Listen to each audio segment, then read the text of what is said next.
wanted the best, you got him 4 abreast. Often imitated, never duplicated. The greatest show on dirt, the World of Outlaws.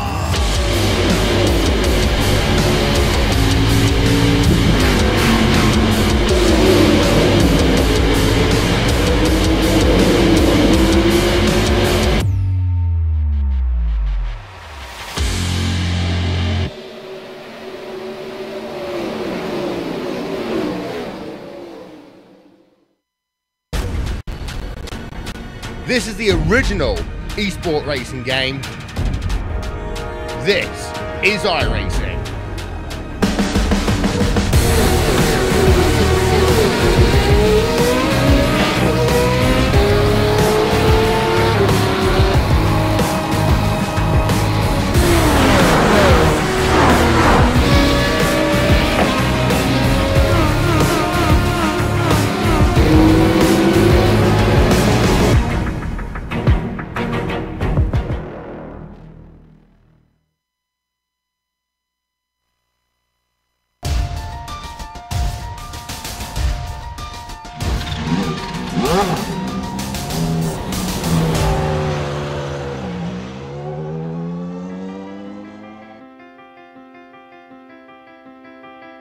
The F1 Championship has of course stolen much of the limelight, but with that now wrapped up, the F2 drivers look to give the viewers one of the most thrilling fights they've ever seen.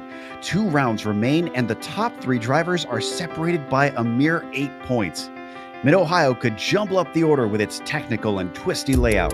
We'll see if it does as we get ready to watch round 11 of the Lotus 49 Grand Prix Legend Series, and you'll see it all live here on the Global SimRacing channel and the iRacing Esports Network. Hi, I'm Joe Peak, and with me in the booth is our resident Lotus 49 expert, Mick Claridge. Behind the scenes is our director, Sean Crackers Ambrose, and he's using cameras provided by Dougie Beard. Mick, welcome to my home track. I've had the pleasure of getting to see racing here in person, and I'll be honest, it's a fantastic experience. I was going to ask you, Joe, how far away do you actually live from this place?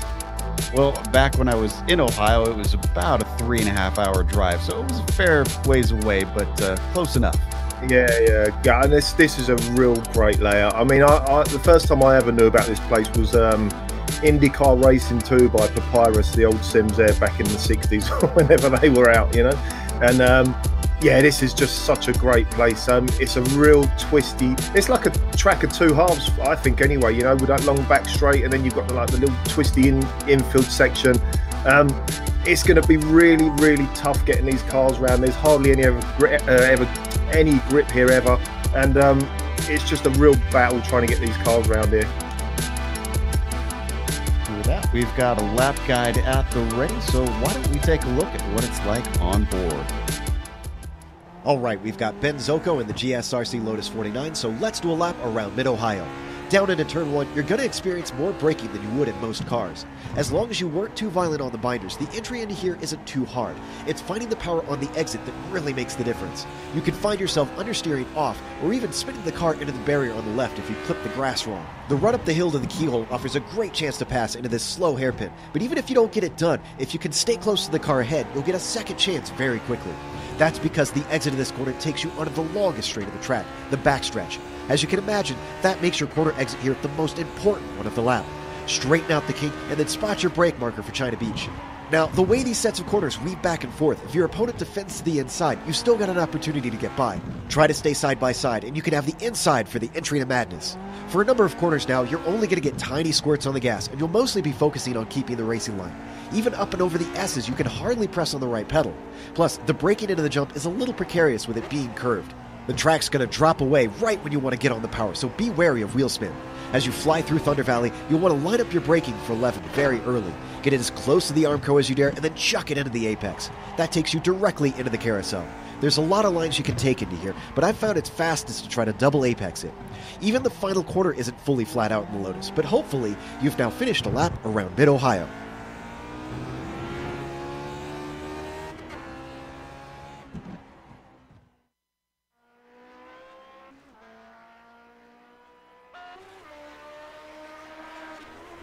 You see a lap around from the driver's perspective.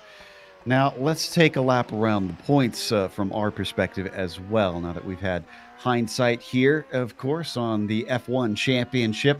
Rob Onick cannot be caught in the final 2 rounds. He claims his second championship in this series. Marco Kika could still be overtaken by Sadro and Price, as well as Mikus if things go really dire. So the second to fourth positions are not settled, but really the main battle is probably down there from 4th to 5th there between Price and Mikus, those two the closest of our second to 4th fight.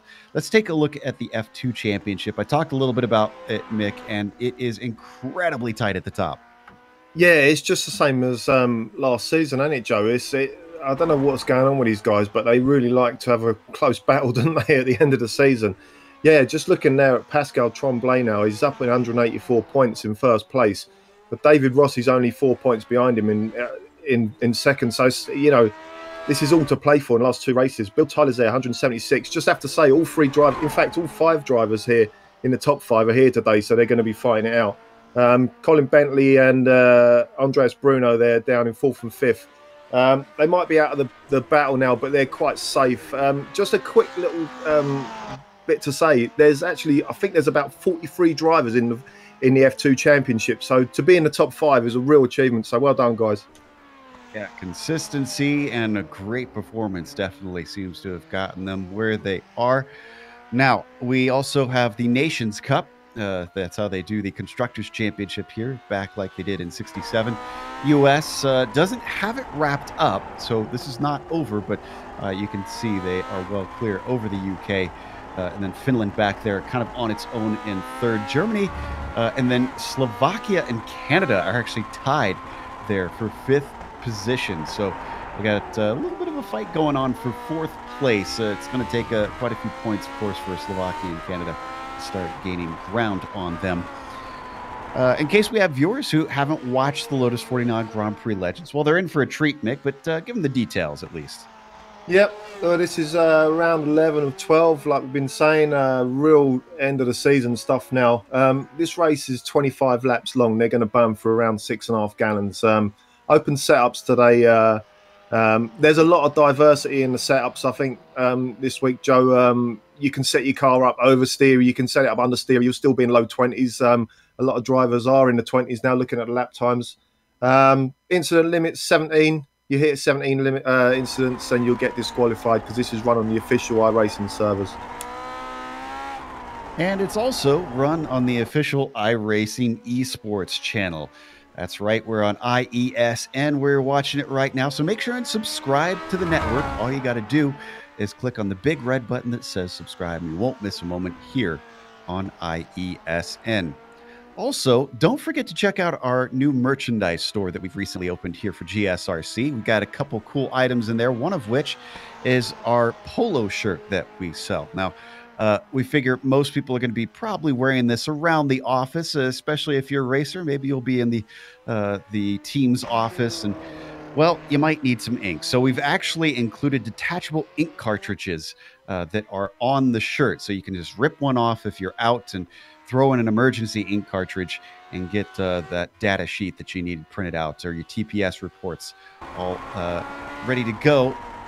You can see we've got the qualifying underway, and thus far, it looks like Uwe Trangerade is our provisional pole sitter. Not exactly what you were predicting, though, Mick. I see he's got Kane Lasky beat. Yeah, I'm just looking at the weather here, Joe. It's 95 degrees track temperature. That's quite high. Everyone's been running around 89, 90, and it's quite a hell of a difference. There's a good sort of 3/4 of a second difference in lap time. So I'm just wondering if setup's playing a part here in this session. You know, it could be. Well, Kane, if he is quick enough, maybe he could try and run down Uwe, but not sure if that's going to be the case. Olenek is our provisional front row sitter, I guess you could say.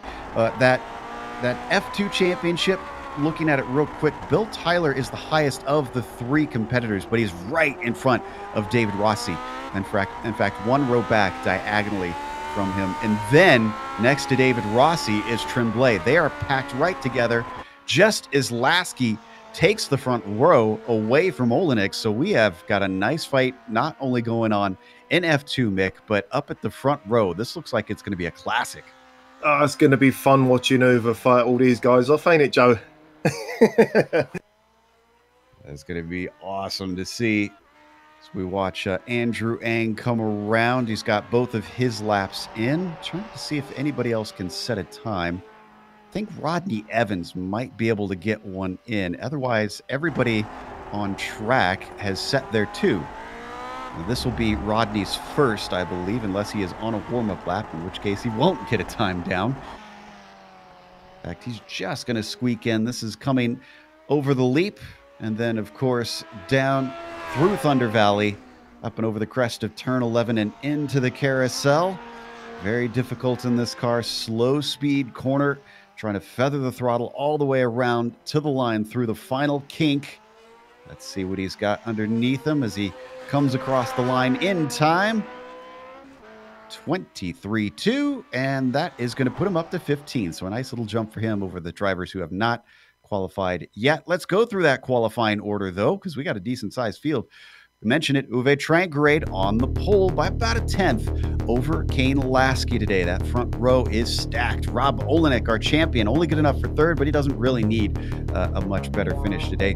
Peter Mikus will be starting 4th behind him, with Marco Kika on the inside of row 3 in the 5th position. The first of our F2 rivals, Bill Tyler, will be starting P6. David Rossi right after him in 7th position, and Pascal Tremblay in 8th. That is reverse championship order, by the way, so that makes it even spicier.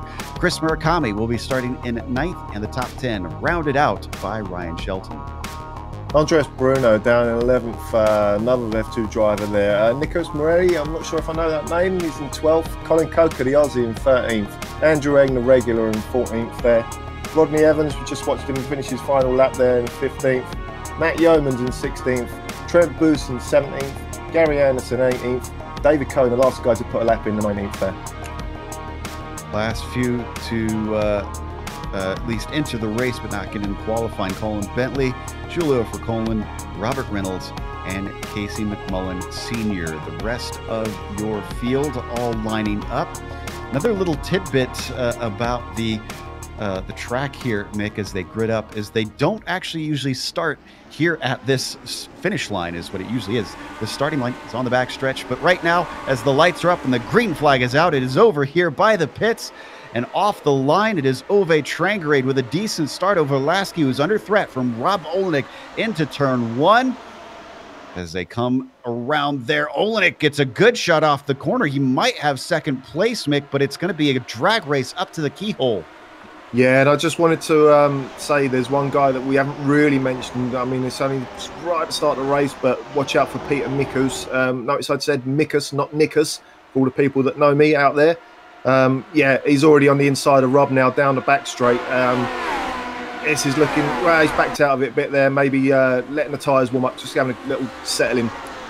Impressive that Lasky was able to get that spot back. They come down to China Beach for the first time. We got somebody off. That's Colin Coker, way overshooting the corner, and somebody else spinning. Looks like Morelli is our other one with issues. Everybody else through fine. So, the jump now. Yeah, a couple of guys in the pits from that one. Up and over the jump and now through Thunder Valley. Train grade starting to pull away from Kane Lasky. In fact, he's pulling himself a nice gap of nearly a second at this point. Just looking at that weather again, Joe, it's gone up another degree. This might be hurting Kane because he's probably using lower tyre pressures and over up the front there. Watching the race last night, Kane and Uber, they were pretty much on the same pace. So I think Kane will be able to reel him in, or at least stay with him anyway. Rob really close to the back of there, wasn't he? Yeah, I was just about to say, first he's got to deal with Rob Olenek, who nearly ran over him. We hop on board with Robbo now, and Peter Mikus is still behind him. Oh, we've had a big accident behind them. Once we settle out to see if this is a pass, looks like Chris Murakami involved. Pascal Tremblay, one of our F2 drivers, and Matt Yeomans. Looks like no pass down to the China Beach among our leaders. Let's figure out what happened here. I just saw a whole bunch of cars in the keyhole. Yeah, it all happened in the keyhole, didn't it? Everyone just piling in there. They just couldn't stop. Started with, looks like Murakami. Wow, he went for a tumble. Tyler in there, Tremblay. Wow. Well, that exploded really quickly.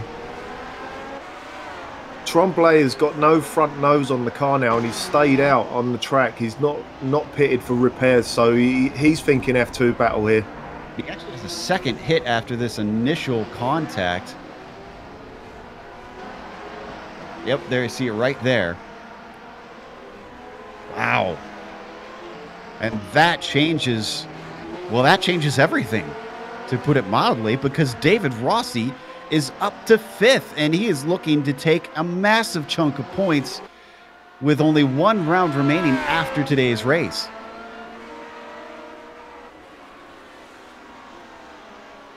So this is horrible, horrible news for both Tremblay and Tyler.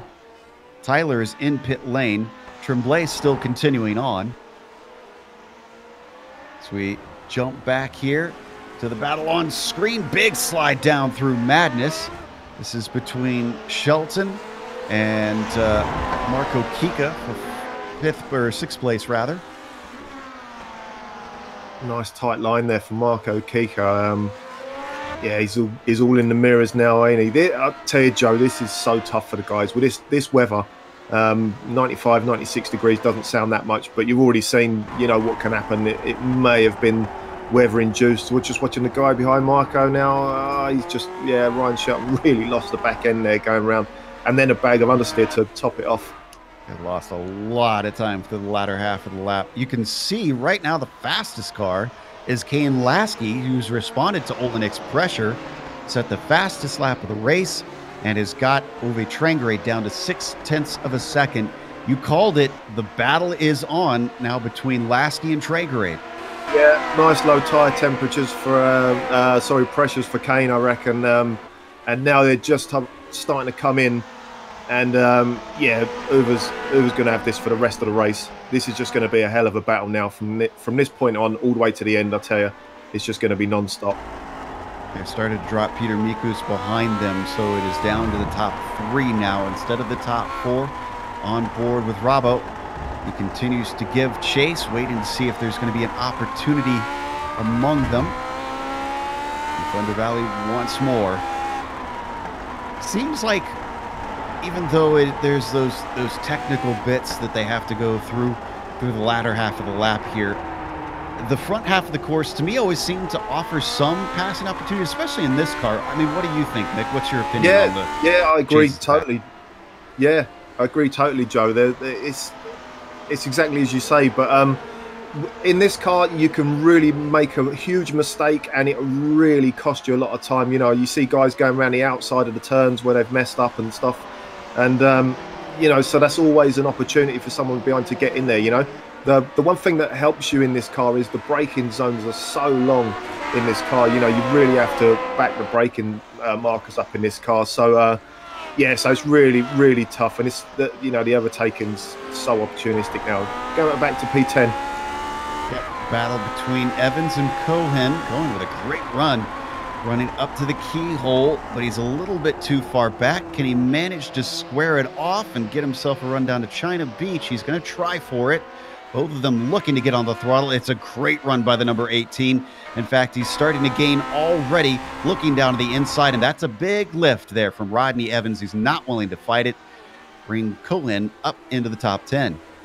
Yeah, I've been watching Rodney all week and been chatting to him during practice sessions. He's really struggling this week. He'll tell you that himself. He's really found it hard to get around this track.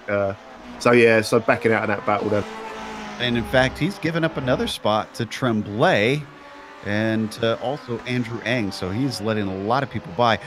Oh, for a second there, I thought that Olenek might have gotten past Lasky, but it's not quite there. He is certainly all over the gearbox now. In fact, a defensive move from Kane Lasky, clearly feeling under threat off the 180-degree bend and back around. What have they got? They fall off of Tranqueray a little bit, start to pick up speed. Olenek sticks with him. Not sure that he's in the position to try and make an overtake, but still another defensive move down to the inside from the number 4. Yeah, expecting that. Oh, Rob looks for the over-under there down into the left-hander.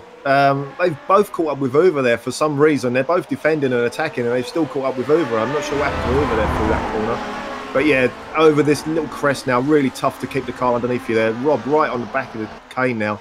Just how you get out of this corner. Just over that little crest, little wiggles from all 3 cars there. Down into the next corner, and then this one's tough. You got to just catch that curb on the left-hand side. Get a nice entry. There's about 1 million lines you can take through this corner and still get it right, as long as you hit an apex somewhere around where they are now. Hard on the power now. Right, this is right on a gear change. It's horrible there. You can see Rob, you just lost the back end there. That was right on a 2nd to 3rd gear change. And they've looked like they've spaced out a bit, don't they, for this time now? You know, I almost feel like tracks like this are a lot harder, which might seem a little counterintuitive than places like Spa. There's a big slide from Tranqueray going into the turn, but he catches it. But what I was going to say, Mick, is that these tracks with the shorter gearing, I always struggled so much more just because the car was so twitchy on the very short 1st and 2nd gears. Yeah, it's really twitchy from 2nd gear to 3rd gear. This is I mean, they're in 2nd gear now, coming around here. They stay in 2nd gear, coming around the left-hander. And even now, just getting on the power now on that downhill is quite tough. Again, especially in this weather. Now up to 3rd gear, this is where it changes, because you're going over these little crests, Joe, and just watch to see if everyone gets over this little crest nicely as they get over. Probably in 3rd gear before they get there. They're all driving really nice and smooth, I have to say. They're really well done to the guys. Tough weather, tough weather. Oh, Kane's lost it a bit there. Ran a little bit wide, but not really an opportunity for Rob. Yeah, a little bit tough to try and pass there unless you get a sneak attack in, but look at him stick with him. Oh, but a slide this time for Rob. He catches it just off the final turn. That's going to deny him the chance that he may have had if he had just stayed that close all the way up the hill here to the keyhole once again. We've got another car in. McMullen Sr. seems to have had an issue. And I'm not entirely sure what happened to him here. Yeah, this happened a long ways back, I'm seeing, because he just pulled off the track from what I can tell. And he had damage for a long time, so seems he's called it a day. Yeah, I was just going to say, Joe, that moment where Rob was right on the back of Kane there and lost the back end, I've done that so many times. You see that so many times in this car. It's just, you just get so excited because you're right close, you know, and you just want to put your foot down that little bit more, and then that's it. The rear breaks away. It's that easy, you know. So let's keep our cameras on this fight, but I just want to keep our viewers updated on the F2 battle. It's a little bit simpler thanks to that incident. Rossi's still in 5th. Tremblay is trying his best to minimize the damage. He's already trailing Rossi in points, but he knows he needs to keep him in touch just so that he can continue to try and fight for it into the last round. Tremblay is in 10th currently and has about 6.5 seconds up to Colin Bentley. As we head down to Andrew Ang in this nice little fight as well for 13th position. Yeah, he's taking nice lines there, Andrew Eng. Nice lines through there. Sorry, Joe. And yeah, nice and smooth as well. I'm really impressed with the guys today. I was expecting a lot of rear ends flying all over the place, especially from Mr. Trangarade up front, like we know. But yeah, really impressed with the way everyone's driving today. It is tough to drive these cars in this weather, Oh, speaking of rear ends going around, Olenek didn't lose it completely, but he overshot China Beach by quite a margin. Let's take a look at the replay. This will be a good onboard. Well, you could tell he was coming in hot because he started closing in on that car quite a bit. Nowhere near the apex. Did a good job at least minimizing the damage, but that cost him some time. That would take him about 2 or 3 corners to cool the tyres down again. You can see the result, drop back from the guys now. I have to say, fair play to Uwe. He's holding him off, ain't he, Joe? He is. You said we haven't really had a lot of drivers spinning, but attrition's been high today. Bill Tyler's the DNF. Coker and Murakami did get back out on course. For Colin's gone. Busey is gone. Looks like Anderson's made his way back out. And we mentioned McMullen Sr. has recently called it quits today. So a few drivers are still going for that Dory Award as we take a look at Marco Kika in P5. And he's going to manage to get by David Rossi, demoting him 1 more position. Yeah, David Rossi's going to really want to get as many points as he can today, and now the attrition's taken care of Pascal and Bill. Pascal still sitting about 4 positions behind him, so he's gaining spots, but he doesn't want to give too many away like that. He's maybe thinking bigger picture here and just collect what he can as we ride on board with Kane Lasky once again, 2nd place driver. And then we've had Rodney Evans come into the pits. I was going to say, back row Bob is just in front of these guys now. He just gets well out the way. Wouldn't expect anything different from Rob there. We had a big wreck with Evans on the front stretch just before he came into the pit. So this was maybe about 30 to 40 seconds ago. Let's take a look and catch what happened here. Yeah, you can see the car getting loose there, and unfortunately the pit wall is right there at the edge of the track. Clattered awful hard. Looks like just maybe too much throttle there. Yeah, and it just shows you to get around there, you cannot just hammer the gas down. You really have to feed it in. Like I say, poor Rodney, he has been struggling this week. We're going back to the lead. Yeah, it's still awful close between Trangrade and Lasky. Those two, of course, are staying close to one another, looking to try and settle out a fight that's been going on all week, it sounds like. With Rob now thrown into the mix, they're just about halfway through this race. Yeah, it's like everyone's been, running their practice laps, and obviously by now we've had a couple of races. Everyone knows everyone's hands and stuff, and the pace has been sort of the same up the front. No one's really got away in any of the races, and yeah, this battle's all it's all going to be on a mistake from Uwe, I think. He's driving really well to hold off Kane here. These three have been separated by no more than a second for pretty much the entire race. Up at the lead, it is Ove Trangrade and the Purple Machine, Kane Lasky behind him. There you see in the purple and orange. And then Rob Olenek in the tiger striped car.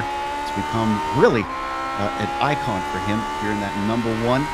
Great run here. This is the best run we've seen from Kane Lasky. No defense from Ove Trangrade. Sometimes you can hold it around the outside to have the inside for the next corner. Is that what he's trying here? It seems to be the case because it looks like he's got it. Lasky not able to make the overtake, but he's sticking with it. Going to try and send it in now through Madness. Still a defense from Ove Trangrade. He keeps ahead, and what a defense there from the Norwegian. Yeah, that all came from the just going onto the back straight there. Uwe had a massive, huge slide, and he had a real handful of steering lock to keep it safe. And Kane got the run there. That was where it all started. So yeah, really well done to Uwe there for holding on to that place. Not only is this what Olenek wants, but Peter Mikus, we watch from his perspective, look how much time he gains just from that one little fight that these three had. He's going to be loving this if they start battling more, because in fact I would solidly say that this is now a 4-car fight for the first position. Yeah, I was just going to say before the battle came, I was just going to say, because Peter Mikus actually did the fastest lap out of all 4 of these guys now. So yeah, this battle's on. I know Peter Mikus likes a really loose car. You know, that may pay off for him in this weather as well. You know, trying to get this car turned and rotated. They all look really equal though, don't they, Joe? You know, this is such a tough fight this is for all 4 of these guys now. And they've got no worries from behind. They can try and have this 4-way battle because Marco Kika is 15 seconds back already. There you see the weather that we keep talking about. Not only is it relatively hot, but it's kind of windy out there, about 13 miles per hour, 12 miles an hour. So I wonder if that's affecting the drivers a little bit, making it unpredictable. I've never even paid attention to the weather once driving this car. I don't know if it affects it or not. I've got no idea, Joe. To come around the carousel one more time. Can Olenek finally get by Lasky and maybe himself give a challenge to Ove Trangrade? He's been being a headache, a pain here for the number 4 for quite a while. Down through turn 1, they all spread apart exactly when they want to be closer together. That turn just doesn't seem to give them an opportunity to get close to one another. Just watching up ahead, Matt Yeomans is ahead already on the back straight now, and that's going to come into play when they get into the twisty section, I think. Maybe right when they don't want to meet this guy, you know, especially for Uwe. Uwe doesn't want to meet him, all the guys behind him do. Yeah, we haven't talked about the lap traffic a whole lot, but you mentioned it earlier. The laps are kind of short for this car. This track it's only 2.25 miles long. So despite that, it's kind of twisty, so that adds some to the lap time. It could be so much quicker. Already we've caught one of the drivers. We're looking to catch another, and then it's only going to be more after that, with still now quite a few laps to go. Yeah, I was expecting them to catch Matt a bit sooner than this, so I think Uwe's going to get a nice little run, maybe even a toe off of him down the front straight here. Yeah, he gets out of the way, doesn't he? Yeah, great heads up. He knows how to play the back marker game in this series. And wasn't battling anybody, so he's not going to try and hold them up. Down and up the straight towards the keyhole. This time a look to the inside from Kane Lasky instead of a defense as he got close to Trangrade. He's within 0.2 of a second.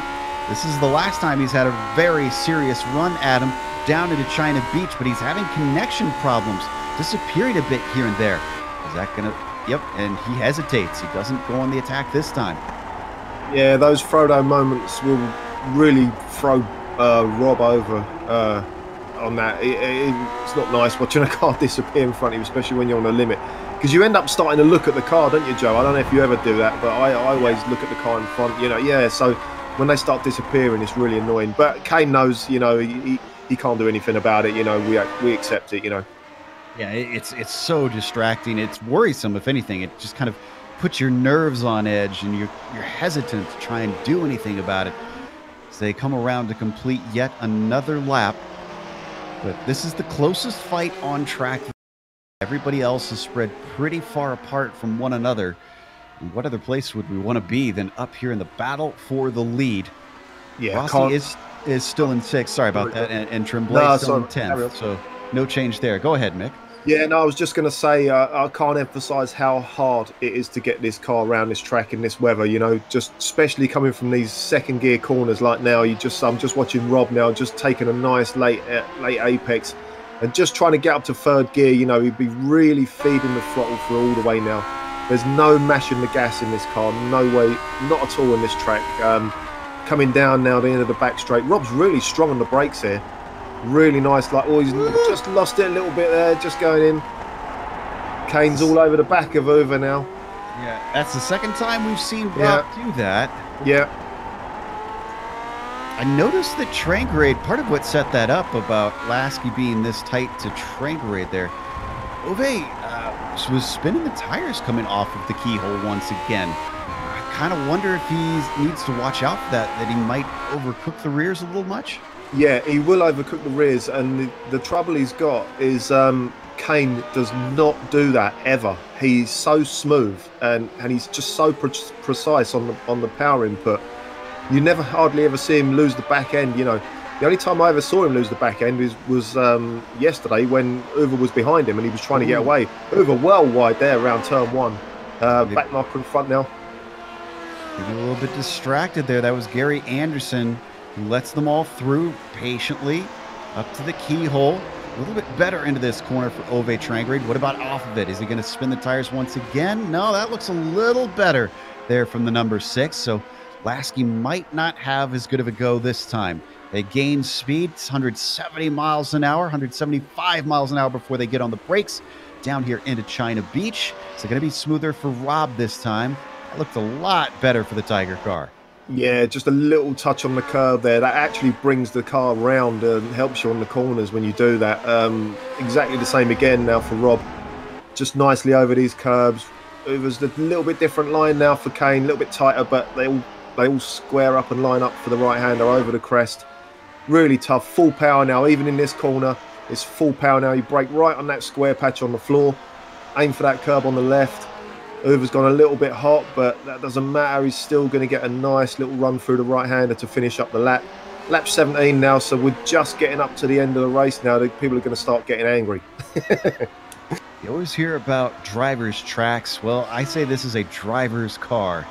This makes the difference for sure of who has got the skill, who's got the feel. And right now, it is a good feeling for Rob Olenek because he gets a run coming off of turn 1. Lasky going to go defensive again. Covers him off every time he sees that orange and black car get a little bit bigger in the mirrors. And they spread apart down the backstretch critically, so not going to see much down into China Beach this time. Right, pretty important now though, Joe. We've got 2 back markers and we've just caught them right in the worst place you can catch the back marker. This is going to be really interesting to see how these guys get through here. Through madness. This is a fight for position. This is for 12th place between Morelli and Cohen. I think they might catch them coming up and over turn 11 here. Yeah, through Thunder Valley, they start to close in. They could try and lift, but again, Cohen in a fight, I don't think he wants to lose too much time here. So no, he does not lift and let them through. Trangrade is going to have to do this the hard way. He's going to get caught up here through the carousel. Oh, Lasky thought about it. That's a big checkup. All 3 of them are going to have to check up. They get evenly hampered through that portion. Oh, but down to the inside. Morelli compromising the line for Olenek, and behind them, that was Cohen going off. Yeah, a little bit naughty from Mr. Cohen there. I reckon he should have let him through a little bit earlier, but like you say, Joe, he was in a battle there. Yeah, that one's hard to assess, I think, in that situation, knowing when it's the best time for both of you. And unfortunately, you got to make a judgment call. Still, Lasky is on top of Trangrade, so he didn't get too caught out by all of that. It was only Rob Olenek, I say, who really got it worse than the other 2. Though Peter Mikus has dropped off since we last looked.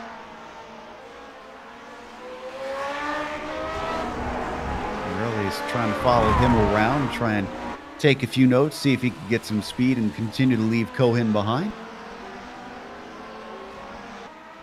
Yeah, I was just watching that checkup. Sorry, Joe. I was just watching that checkup out of the last corner there, the previous lap when they got held up. It just looked like Rob, because Kane checked up in front of Rob. You know, Rob had to check up, and it was like a reverse concertina. You know, and Rob got the worst end of that, I think. But they're still all together. Another back marker in front. Another one. I think that's your favorite. It's back row Bob up in front of him. Uwe was well wide. Yeah, sorry, Joe. Uwe was really wide through turn 1 there. He's going to have to be clean here soon. We know that Bobby knows how to let them by. In fact, look at that. He's just going to pull right over. And on this long stretch, there is a little bit of the kink, but I think you can go too wide pretty easily through there. Yeah.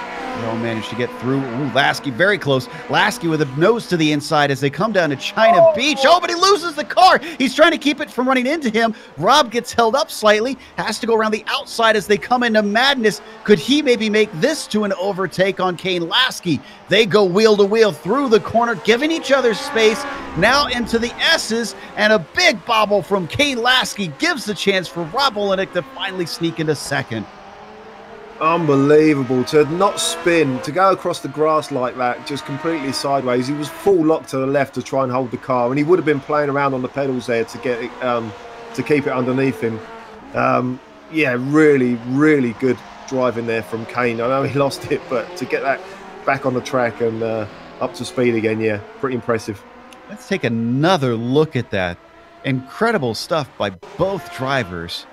I have to imagine Ove, if he was watching his mirror at all, was sweating, trying to make sure that that car did not come into his side. Here's from Lasky's perspective. Now, what set it sideways here? Just outbraked himself, maybe? Yeah, I think that's what it was, yeah. Yeah, and then you could see Uwe, he knew what was going on. He gave him a real massive load of room there, didn't he, around the outside. Took a while to settle that out. Eventually, as we come back live, Olenek actually going to lose it back to Lasky because it looks like he's gone to the inside unless Olenek is aggressive here, and he's not. Lasky does take P2 right back, but he gets a big slide coming off the corner. Still not overtaken once again by Olenek, so he's gotten through, but unfortunately with 5 laps left, Mick, he's got some work to do. It's 2 seconds up to Trangarade now. Yeah, Trangarade's loving this. Kane's really lost the rear end going over the crest there, and Rob's up. Oh, I thought Rob was going to go for a late dive there. Yeah, Kane done it right there when he defended. He just went round the left-hander and just pinched enough of that left-hander to stop Rob going up the inside there. That was really good driving there from Kane. He's really trying to get the foot down there. He's just losing the back end all over the place coming out the last turn there. Even runs wide in turn 1. Mikus has gained ground because of their squabbling back and forth. So it's become sort of a 3-car fight for second place now, as Ove is probably enjoying the breather that he's getting. The only time he's really had a gap this race since the very beginning, where it got just about up to a second and it closed right back down immediately. You can see heading towards... Oh, Ove Trangarade had a big slide just now coming into China Beach. He caught it. Is this going to cost him time, though? In fact, he gained a little bit of time for a second there. Let's take a look at the replay on this. This is very reminiscent of Rob's slide here, Mick. Yeah, I was going to say it was exactly the same as what Kane did, but obviously Uwe just had a bit more track to play with there. Exactly the same. It's all in the weather, Joe. It's the guys are on the limit on the brakes, and as soon as you change down, it's probably changed down to second gear there and snagged the rears on the gear change there. In fact, he's almost gone faster. It's up to 2 points. Oh, did we lose Lasky? Lasky! Both Olenek and Lasky are off track. What happened here? Oh, it's lap traffic. It's going to be lap traffic. It's Colin Coker in front of them. They didn't expect the checkup. Both get into each other. And just like that, in the snap of your finger, Mikus is into second place.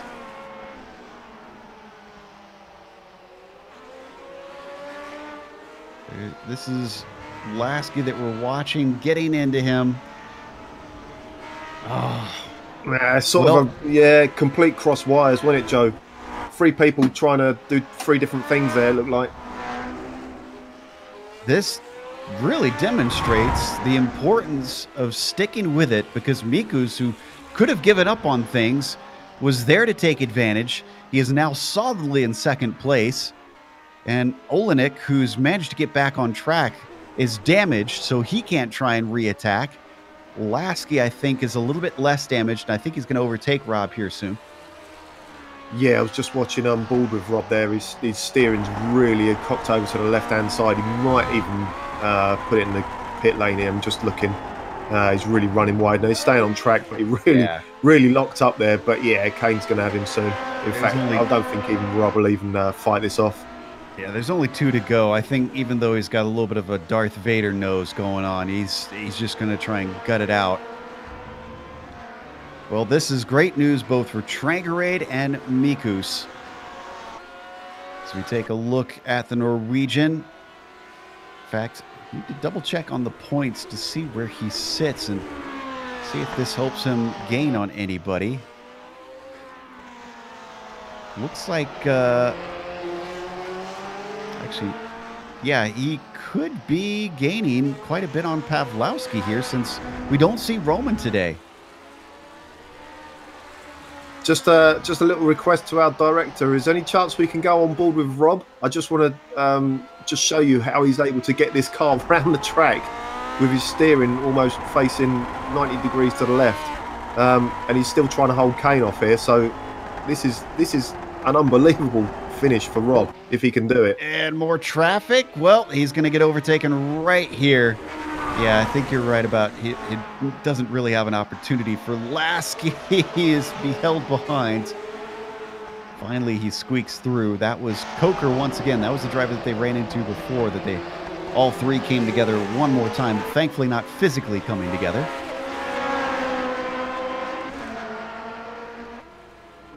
Trangerade with the white flag now. Clear track in front of him. He probably won't catch Rodney Evans before this race is over. So this is essentially a victory lap for the number 6. In fact, I think he is going to overtake Roman Pawlowski. There's another slide into the corner. Maybe it's not just the Finns that like to go sideways. Maybe the Norwegians as well like to try and whip these cars around. I don't actually think he likes doing it. I just, from what I've ever spoken to him about it, when he's doing it, he's always saying, "Oh, Mick, I was overdriving again. I couldn't help myself." And yeah, I don't actually think he's trying to do it. It's too dangerous to do it in this car, especially on the last lap. You might see him throw a couple in turn 1, but yeah, yeah. Oh, he doesn't change, does he? Well, he's going to celebrate here with a nice little slide around the last corner and across the line victory for Ove Trangerade. Had to work for it. Peter Mikus follows him home in 2nd after all that, and it's a distant 3rd for Kane Lasky. Back in 8th position, Andre Bruno. Haven't really talked about him much. We looked at Bentley briefly. This is a tight little fight to try and settle this one out. Yeah, and these guys are quite close in the F2 Championship, as we saw. So it's all to play for both of these guys, really. You got some lap traffic in front of him. That's back row Bob. He sees it. He's going to try and pull out of the way. Maybe he'll let one through. This is going to put Colin Bentley a little bit offline. And that slows him up quite a bit. Bruno should be safe down to the finish. They're among the last drivers here on the lead lap even. Only have about 12 of them. 11, actually. Uwe just span doing his donuts there. Doing his drifts. The last of the drivers come across the line. That's going to take us to a quick break here on the Global Sim Racing channel. We'll come back with the unofficial results as well as driver interviews. We'll come back also with the upcoming races here on your screen, so don't go away.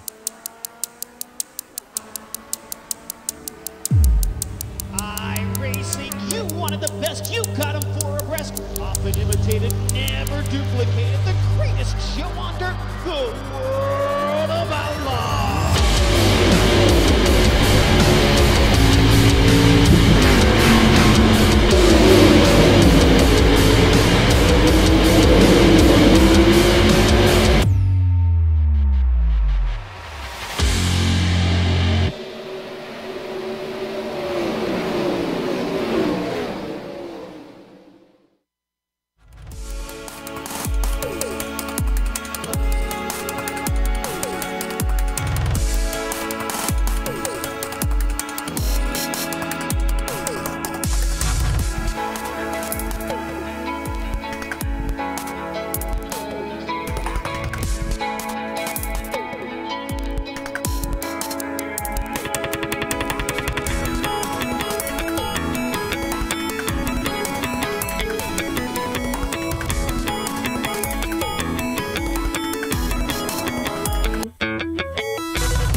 Welcome back to Mid-Ohio. We just watched round 11, the penultimate round here in the Grand Prix Legends Series.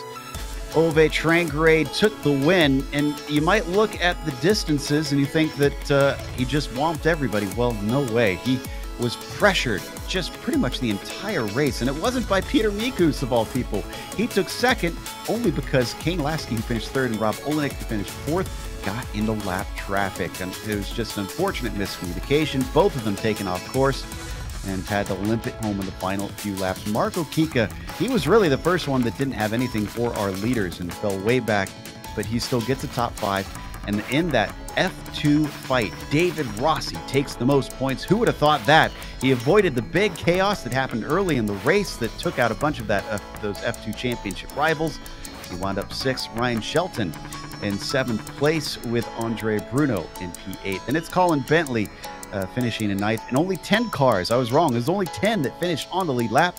Tremblay stuck with it, even though he was involved in the wreck, and managed to at least minimize the damage to David Rossi in the F2 fight, taking 10th. Yeah, I can't wait to see what the F2 looks like after this.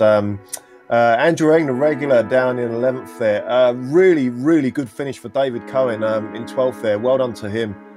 Nicholas Morelli in 13th there. Matt Yeomans in 14th. These are all the back markers now that got lapped. Back row Bob there in 15th. That is a really good finish for him. That's he missed the crash there at the start. Gary Anderson down in 16th. Colin Coker. Oh, he was controversial today, Colin. Maybe decided the battle there from the front. Rodney Evans down in 18th. Casey McCullen Sr. in 19th. Trent Bruce in 20. These are non-finishers. For Colin, 21st. Chris McCarley in 22nd. And Bill Tyler in the F2 battle. He doesn't finish. He's down in 23rd. And we've got our 3rd place finisher ready to talk to us. Kane Lasky joins us in the booth. Kane, that looked like a fantastic fight. It's a shame that it wound up how it did. I mean, from your perspective, what went down there with the back marker? Kane, do you have a copy? Yeah, looks like Kane may be a little bit distracted right now. I do believe that we've got fourth place behind him, the other driver involved in that incident, Rob Olenek, waiting to talk to us. Oh, do you have... Seeing if we can get Kane. I saw him light up, but I couldn't quite hear his mic. Let's give him one more try. Well, nope. Let's go to Rob instead. We've got Rob Olenek. So another driver's perspective. We asked Kane just before, Rob. It looked like a fun fight, but it's kind of a shame that it ended up with a back marker getting involved. What was your perspective on the incident at the end there? It's just, I mean, probably a little my fault. It's really hard to pass here. So I knew Kane was going to be held up a little by him. I kind of liked that he was there. He was going to help maybe me make a pass. I definitely didn't anticipate it, what happened in the slow up. I was actually trying to get a run on it and too aggressive. Well, I wouldn't worry about it too much because Kane did get into the back of him even before you touched Kane as well. But man, what a fight for the podium. Let's talk about the rest of the race because that was a lot more positive. You three just could not get apart from one another. What was it like on the track? Because Mick kept talking about the temperatures. Was that, do you think, the defining factor that kept things tight? I don't know if it was the temperatures or not. Was it a little warmer than it's been in practice? Maybe. I mean, the car felt fine. I think it felt very similar to its felt in the practice I've done. I think it's just hard to pass, but I think the draft even helps a little bit too. So you're just gonna, if you can't get by, you're just gonna keep, tight together. I mean, it was kind of one of those, you sort of have to wait for a mistake and hope it's in the right part of the track to take advantage of it and get by. I got by. That was hard getting by there the first time and then made a couple little mistakes, almost so excited I actually got by and then went wide and screwed up and he got me right back. Wow. Well, and we saw some of the mistakes that you were having. It seemed like China Beach down into turn 4 was one of the ones that was causing you trouble. You kept coming in there a little bit hot. What was really tripping you up about that? Oh, nothing at all. They're in my way to take my normal line, but if you go wide, you kind of it makes the corner even worse. So I was experimenting most of the race coming in from the outside and seeing if I could get a run going down the straight. So it wasn't even making mistakes. It was experimenting because if I tried to just hold up a little bit and kind of take my normal line through there, I couldn't get a good enough run out of the corner to get up beside coming into turn 5, I think. And so it was like just another one of those. I know in practice I had made a few mistakes going wide there, kind of, well, more than a few. And I noticed that I could get back on the throttle earlier and carry a little more speed down the straight. The problem is when you come in under braking and go wide, you lose more doing that than you do getting it back. So it would have been that and a combination of maybe a little lift or something from Kane because maybe Ove didn't get right on it and just seeing if I could be coming up faster, hopefully on one of the laps. Yeah, always a compromise trying to deal with those back and forth corners. Well, commiserations on a 4th today. Hopefully we'll get to see you once again on the finale in a week from now. Yeah, and congrats to Uwe. Happy to see him up on the top again. That's pretty awesome. And Kane, too, for a good 3rd, and Peter. So thank you, guys. I'll talk to you later. That was Rob Olenek, who was talking to us. And Mick's going to give another try to see if we can get Kane Lasky's mic working. Are you there, Kane? Hey, Mick, how are you? Yeah, good, man. Yeah, good to see you. Yeah, just talk us through your race there, Kane. We saw you in that huge battle, with Rob one side, over in front, Rob behind, and then you had the moment when you came off and went across the grass there. You had a couple of side-by-sides with Uwe, and then the incident with Colin Coker at the end. Just talk us through. Yeah, what a great race. First, just want to congratulate Ove. He rode a great race. I was trying the whole race and probing, tried a few different strategies, and he didn't make any mistakes, and he really deserved the win. Shame about my mistake because maybe if I didn't make that mistake, I wouldn't have been in the position with the lapper because I lost some time and let Rob get behind me. And the mistake is just this car is so difficult to think at all about a strategy or a plan or what am I going to do, because you have to be driving at every moment. And yeah, I was just thinking for a moment about how am I going to get by. And I locked up the rear brakes and went off. And yeah, the moment at the end, it's hard to say. You'd have to ask Colin, but it's hard to see. So like for me, I play in VR with no virtual mirror, and like I can't see it all behind me. And it's so twisty and tight, it's hard to look in your relative in the corner. So, you know, it could be that he didn't see it all, really, or didn't know how close. And also, really, that's the right place. You need to let people by before you get into the switchback there, because generally people go wide, but the fast guys are going to go inside. And it was just a miscommunication. And I probably rushed it a little bit because I wanted to see if I could catch up to Ove, so I probably had a little bit of a part to play in that. But overall, I was happy to get a podium. Anytime you put the car in reverse and in the middle of a race and you finish on the box, like you got to be lucky. Yeah, well done, Kane. Yeah, I mean, we called it in the race. It just looked like just an awkward situation between the cars there. Listen, man, thanks for coming in. We're going to see if we can get one more interview going with Backroad Bob. That was Kane Lasky, third place today. We tried to see if we could get Backroad Bob, but haven't heard back from him, unfortunately. So not sure that he'll be able to talk to us. We'll try and get him in another day because we'd like to talk to Backroad Bob. He's a long-time regular in this series, and I feel like we've got to talk to him before, but it's been a long time. Yeah, he's been here for years, hasn't he, Joe? You know, he's got to come in. Come on, Backroad Bob. Come Absolutely. on. We love seeing him out there. So we're going to close up, and of course, we want to thank the Lotus 49 community as a whole for bringing us back for another season of coverage, and as well to iRacing for putting us on the iRacing Esports Network. Please make sure and subscribe for all the awesome series that they have on this, not just here with GSRC, but our many friends over at the other broadcasters putting on daily races. Also, thanks to the companies that provide the software and the hardware for our broadcasts. They're listed here on your screen. And additional thanks go to June Lalonde, who provides our wonderful music. See the screen for how to get a hold of more of her great work.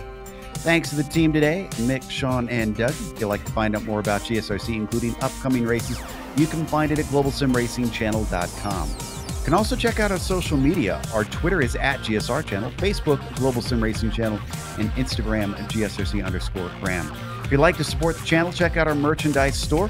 It's at gsrc.storenvy.com. We've also got a link in the description below here on YouTube. The next race, the finale, going to take place at a classic, Road America. That'll be Saturday, November 30th at 8:30 a.m. Eastern. But we have upcoming races for other series listed on the screen, so check those out and mark them down on your calendar. Until next time, race clean, race hard, and we'll see you on the track.